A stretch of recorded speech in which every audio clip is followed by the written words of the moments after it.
Halo teman-teman, Assalamualaikum warahmatullahi wabarakatuh. Baik lagi di channel David Eka Saputra. Video kali ini tentang perawatan tanaman melon usia 1 hari sampai 10 hari setelah tanam. Apa saja yang saya lakukan untuk menyuburkan tanaman, bagaimana cara pencegahan penyakit terutama layu dan pencegahan terhadap serangan hama. Untuk itu jangan kemana-mana, simak terus videonya hanya di channel David Eka Saputra.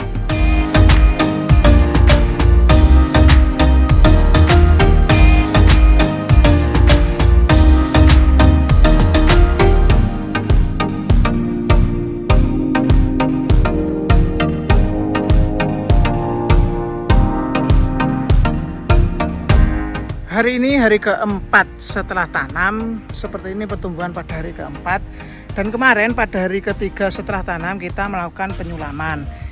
Ini pertumbuhan tanaman pada hari keempat seperti ini. Sudah mulai banyak cabang dan daunnya sudah mulai menghijau. Dan yang ini adalah benih sulaman. Karena dia medianya di media sema, jadi cenderung memanjang daripada yang di sini cenderung membesar. Yang hari ketiga baru dilakukan penanaman. Ini sudah hari keempat.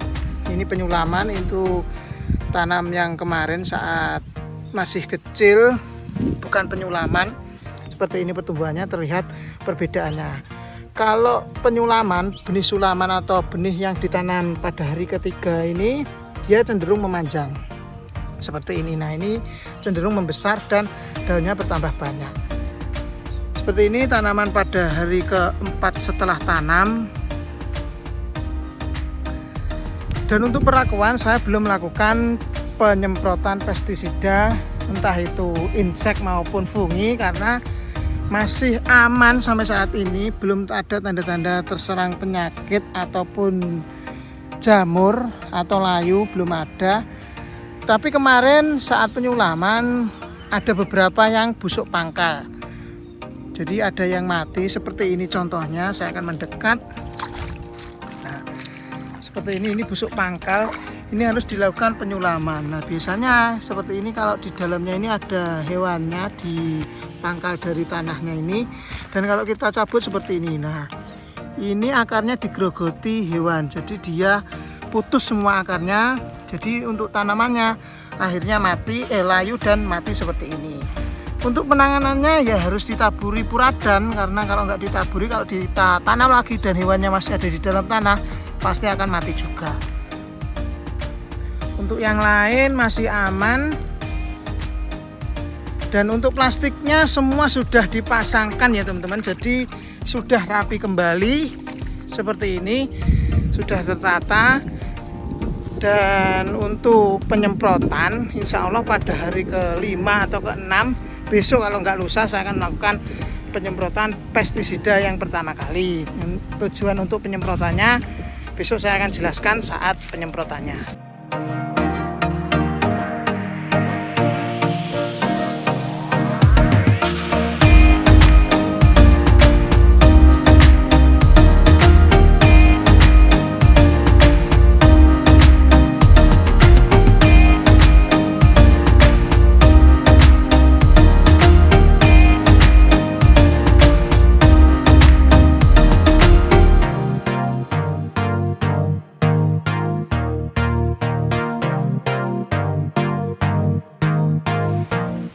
Untuk tanaman yang harus ditanam kembali atau disulami, itu yang pertama kayak tadi, yaitu tanaman yang mati. Entah itu karena busuk pada pangkalnya, digerogoti pada akarnya, atau layu. Itu harus diganti atau disulami atau ditanam kembali.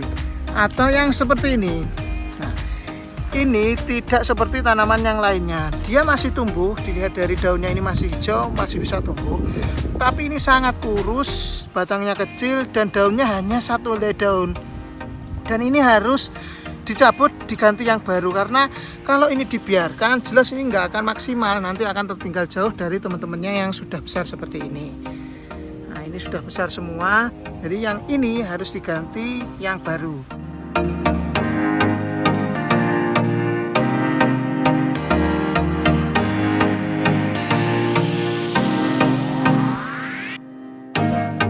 Untuk penyulaman sebaiknya dilakukan pada hari ketiga setelah tanam dan maksimal pada hari ke-6 setelah tanam. Setelah itu hari ke-7 dan seterusnya sudah tidak bisa dilakukan penyulaman, karena kalaupun disulami pada hari ke-7 dan selebihnya, maka tanaman yang baru saja ditanam atau yang disulami tidak akan bisa mengejar pertumbuhannya dengan tanaman yang sudah lama ditanam. Untuk itu maksimal pada usia 6 hari setelah tanam.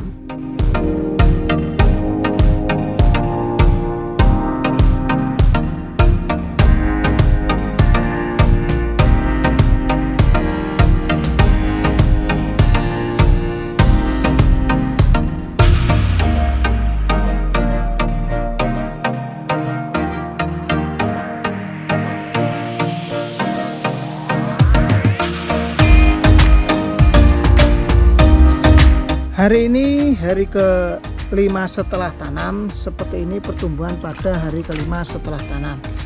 Untuk daunnya sudah mulai terlihat hijau. Ini artinya tanaman sudah mulai menyerap unsur hara yang ada di tanah. Dan untuk daun pertumbuhannya semakin banyak. Sudah ada 6 helai daun dan tunas-tunasnya sudah mulai bermunculan banyak juga. Dan pada hari ke-5 setelah tanam ini saya akan melakukan penyemprotan pestisida untuk yang pertama kalinya. Untuk penyemprotan pestisida untuk pertama kali ini, tujuan dari penyemprotan yaitu untuk mencegah hama dan penyakit. Untuk pestisida yang saya pakai, yang pertama saya pakai Insect Imidacloprid. Bisa pakai Bestwida, Avidor, Convidor maupun yang lainnya, yang penting kandungannya yaitu Imidacloprid. Dan untuk fungisidanya saya pakai Antrakol. Ini saya taruh di sini karena lebih mudah untuk kemasannya, biar nanti pengambilannya lebih mudah juga. Untuk dosisnya saya pakai Antrakol ini 2 sendok makan per tangki. Saya pakai dosis 2 sendok karena pada saat ini musim hujan dan intensitasnya juga sangat-sangat tinggi. Hampir setiap hari diguyur hujan dengan waktu yang lama. Contoh dari kemarin aja hujan itu dari sore sampai tengah malam baru berhenti, dan tanahnya itu pasti lembab basah semua karena curah hujan yang tinggi tersebut. Untuk konfidornya saya pakai 1 sendok per tangki. Jangan lupa ya teman-teman, untuk penyemprotan dikasih dengan perekat karena musim hujan ini risiko sekali untuk hilang dari pestisidanya karena terkena hujan. Jadi dikasih perekat biar lebih merata penyemprotannya, biar bisa lengket dan meresap ke daun. Dan setelah itu jangan langsung dimasukkan ke tangki, jangan lupa diaduk dulu sampai benar-benar rata baru dimasukkan ke tangki.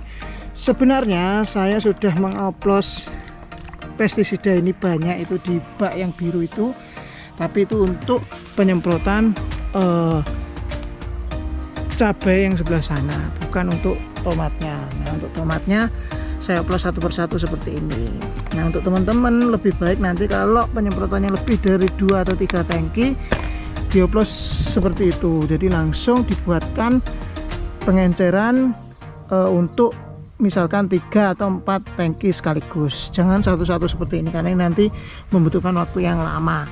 Karena setiap oplos kita harus mengaduk sampai rata baru dimasukkan. Kalau kita oplosnya langsung banyak, jadi sudah rata, tinggal ambil untuk per tangkinya.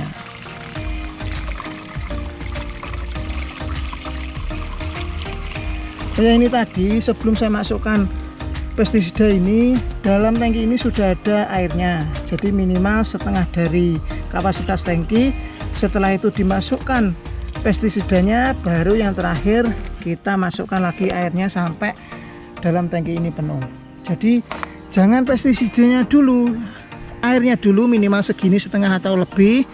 Setelah itu baru masukkan pestisida dan kita masukkan air lagi sampai penuh. Jangan pestisida dulu baru dimasukkan air karena nanti pencampurannya tidak merata seperti yang saya lakukan ini.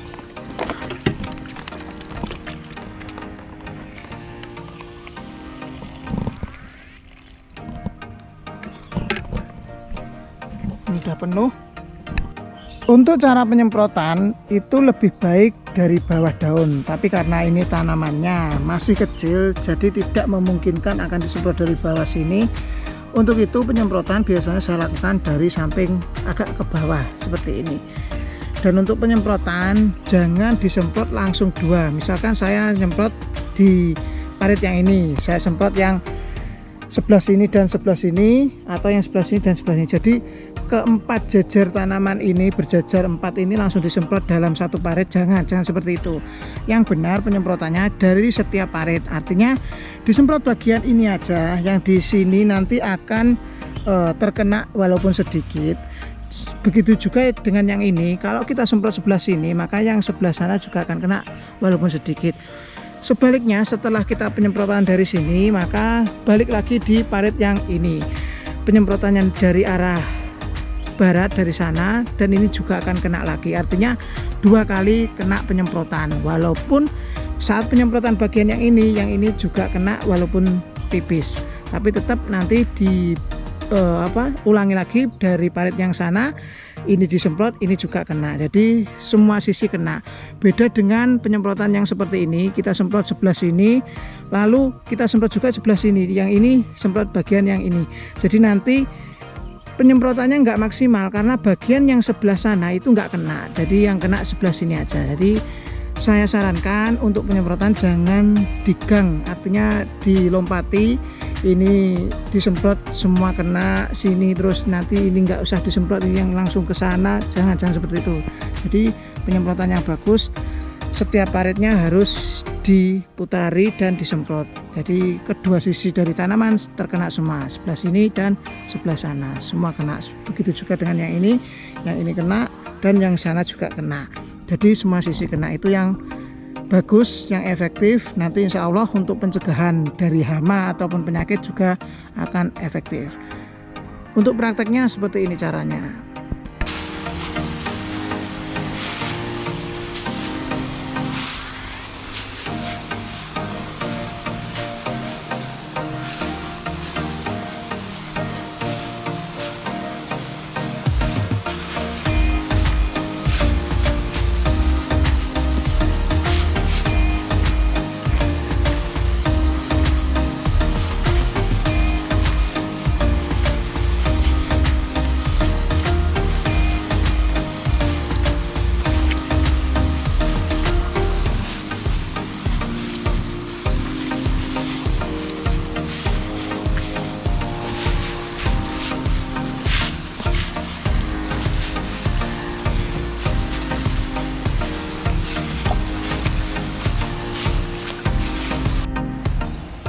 Hari ini hari ke-10 setelah tanam. Seperti ini pertumbuhan pada hari ke-10 setelah tanam. Teman-teman bisa lihat, untuk tanamannya semakin tumbuh, daunnya semakin banyak, semakin hijau warna daunnya. Dan pada hari ke-10 ini saya melakukan penyiraman pada tanamannya. Ini sudah selesai disiram, yang di sini juga sudah selesai, yang di sana tadi sudah selesai untuk yang pertama kali penyiraman di sini. Nah, sekarang yang sebelah sana itu sedang dilakukan penyiraman. Dan untuk pada hari ke-10 setelah tanam ini saya melakukan pemupukan yang pertama kalinya.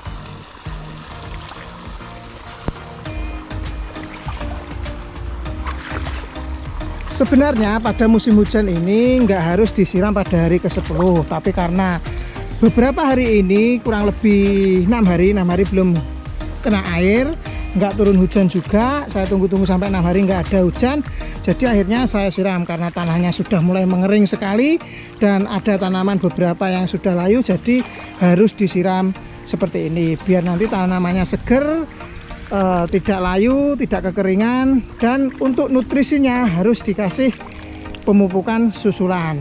Untuk pemupukan susulan tidak harus hari ke-10, bisa dilakukan pada hari ke-7, maksimal hari ke-10 pada hari ini. Karena pupuk susulan itu diperlukan sekali untuk tanaman agar nanti tanaman tumbuh lebih subur lagi, pertumbuhannya normal, dan insya Allah nanti hasilnya juga maksimal. Untuk pupuk yang saya pakai, teman-teman lihat video ini.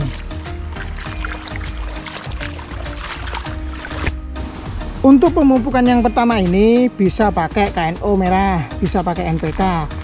Untuk KNO merah ini kandungan nitrogennya sebesar 15% dan kaliumnya sebesar 15% juga. Untuk NPK bisa pakai NPK 16, bisa pakai NPK 15, 19, 20 plus TE.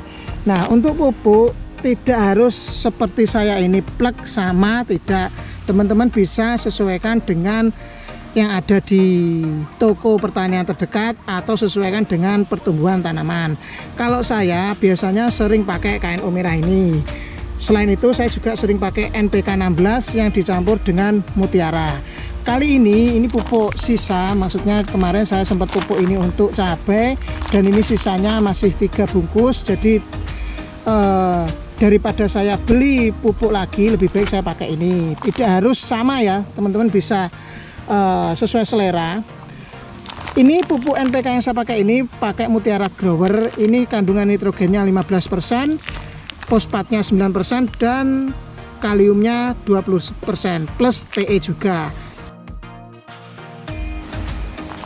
Pupuk ini sebenarnya lebih bagus dipakai pada usia yang sudah dewasa atau setengah jalan atau fase generatif. Kalau fase vegetatif seperti tanaman saya ini yang masih kecil, masa pertumbuhan, lebih baik pakai 16 lebih bagus, apalagi dicampur dengan pupuk mikro seperti pupuk NPK Pak Tani. Nah, itu lebih bagus. Karena saya adanya ini ya enggak apa-apa, tetap saya pakai pupuk ini. Ini kandungan N-nya rendah, cuma 15%, fosfatnya juga rendah, cuma 9%, dan kaliumnya yang tinggi, ini 20% plus TE juga. Nah, ini pupuk ini sebenarnya lebih bagus pada fase generatif atau saat fase pembungaan. Nah, karena pupuk kaliumnya tinggi dan plus TE juga, jadi lebih bagus untuk buah dan bunga. Tapi karena adanya ini ya sudah saya pakai ini aja. Nah, nanti pertumbuhannya seperti apa teman-teman bisa tonton terus videonya di channel saya. Untuk pengoplosan pupuk masih sama seperti video sebelumnya. Jadi untuk 1 kilo ini kita encerkan jadi 3 gayung, dan untuk 1 gayungnya 1 jerigen. Jadi ini nanti 1 kilo untuk 3 jerigen kocor dan 1 jerigennya sekitar 180 sampai 200 tanaman. Jadi ini nanti 1 kita oplos dulu jadi 3 jerigen atau nanti 2 jadi 6 jerigen. Seterusnya nanti 1 gayungnya 1 jerigen. Jadi kita oplos jadi 2 ini jadi 6 gayung. Nah, untuk cara pengocorannya biasanya saya kocor langsung pada lubang. Untuk pupuk yang pertama ini langsung pada lubangnya. Setelah itu boleh disiram atau sebaliknya disiram lebih dulu kayak saya ini sudah disiram semua, dan setelah itu baru saya pupuk. Fungsinya apa? Kalau tanah ini basah seperti ini, kalau kita kocor pupuk di tanah yang basah, maka pupuk itu akan cepat menyebar karena kondisi tanah yang mengandung air atau basah. Beda dengan tanah yang kering, kalau kita pupuk, maka pupuk itu hanya sebatas cairan yang membasahi tanah yang kering itu. Jadi nggak bisa menyebar langsung kemana-mana. Maka saran saya, setelah pemupukan harus disiram. Fungsinya apa? Setelah dikocor harus disiram. Fungsinya apa? Biar pupuk itu menyebar, yang pertama. Yang kedua, untuk menghilangkan pupuk yang menempel pada pangkal pada tanaman. Selain itu, untuk mencegah terjadinya patogen yang masuk lewat batang atau akar yang ada di dalam tanaman. Jadi saran saya seperti itu, atau boleh disiram dulu baru dipupuk. Seperti saat saya pupuk ini seperti itu caranya, disiram dulu baru dipupuk. Karena apa? Yang kerja sudah datang jam 6 tadi dan ini sudah jam 9 baru saya pupuk. Kalau yang kerja nanti nunggu sampai saya datang jam 9, jadi ya enggak mungkin, kesiangan kerjanya. Jadi ya sudah, saya suruh siram dulu, habis itu saya pupuk. Saran saya lebih bagus dipupuk dulu baru disiram. Untuk cara penyiramannya seperti ini, kita siramkan pada lubang tanam langsung 2 tanaman 1 gulutan, dua-duanya kena seperti ini. Dan ini disiram 1 tanamannya kurang lebih 2 sampai 3 gayung seperti ini. Nah, siram sampai benar-benar basah. Nah, penyiraman seperti ini bertahan bisa sampai 1 minggu, bahkan bisa lebih. Kalau cuacanya nggak terlalu terik setiap hari, bisa lebih dari 1 minggu. Tapi kalau cuacanya panas sekali, terik sekali setiap hari, itu bisa sampai 1 minggu kuat tanamannya. Nah, seperti ini cara penyiramannya. Untuk penyiraman sebaiknya dilakukan setiap 3 hari sekali sampai dengan usia 15 hari setelah tanam. Itu untuk musim kemarau. Untuk musim hujan jelas tidak usah dilakukan penyiraman karena setiap hari diguyur hujan, tanah sudah lembab, jadi sudah cukup untuk menjaga kelembapan daripada tanah.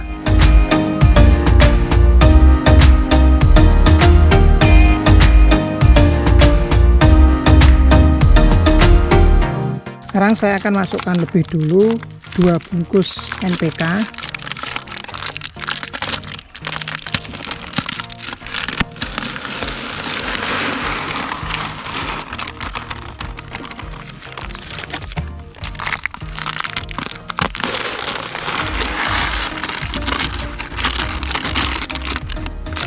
Setelah itu saya akan encerkan dengan 6 gayung air. 1, 2, 3, 4, 5,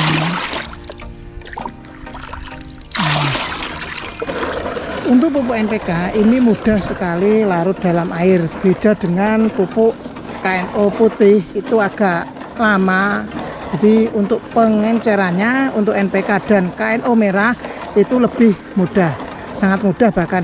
Jadi kita aduk-aduk seperti ini aja, cukup 5 menit sampai 10 menit, dipastikan akan jadi air semua. Dan untuk pemupukannya ditunggu benar-benar sampai jadi air semua. Jadi jangan sampai ada yang masih dalam bentuk granul, harus diaduk sampai rata benar-benar jadi air. Dan nanti satu gayungnya ini untuk 1 jerigen kocor, dan 1 jerigen kocor sekitar 180 sampai 200 tanaman.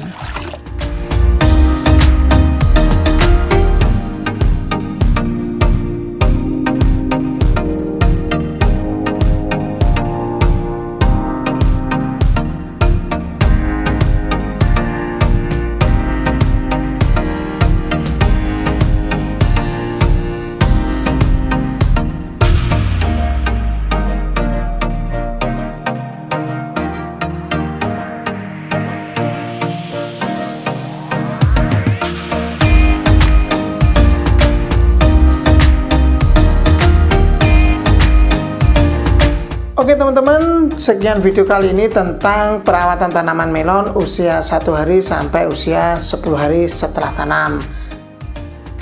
Di video selanjutnya saya akan update perkembangan tomat saya ini usia 11 sampai usia 20 hari setelah tanam. Bagaimana perlakuan atau perawatan pada usia tersebut agar nantinya tanaman saya ini sehat, kuat terhadap serangan penyakit, dan bebas dari serangan hama. Untuk itu nantikan pada video selanjutnya. Oke teman-teman, terima kasih telah menonton, semoga bermanfaat. Assalamualaikum warahmatullahi wabarakatuh. Salam petani Indonesia.